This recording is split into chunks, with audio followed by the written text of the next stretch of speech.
Haters haters haters পৃথিবীতে মনে হয় খুব কম মানুষই আছে যার কোনো হেটার্স নাই, যাকে অপছন্দ করে না এমন মানুষ নাই। চলেন আজকে আমি আপনাদের হেটার্সদের নিয়ে কিছু সত্য কথা বলি। আপনার যদি কোনো শত্রু না থাকে তাহলে বুঝে নিন সোসাইটিতে আপনার ইম্পর্টেন্স কম, আপনি এখনো ইম্পর্টেন্ট হয়ে ওঠেননি।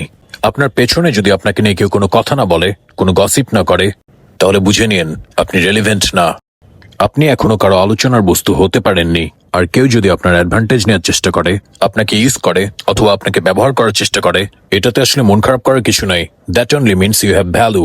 সমাজে আপনি একজন মূল্যবান মানুষ, তাই আপনার ক্ষমতা ব্যবহার করে তারা লাভবান হতে চায়। কেউ যদি আপনাকে ইমিটেট করে, অনুকরণ করে, আপনার চাল চলন কথাবার্তা কপি করার চেষ্টা করে, দ্যাট অনলি মিনস আপনার কথাবার্তা, চাল চলন, পোশাক আশাক এবং আপনি যেটাই করেন সবকিছুতে এক ধরনের ক্যারিসমা আছে, জাদু আছে, যেটা সবাইকে আকৃষ্ট করে।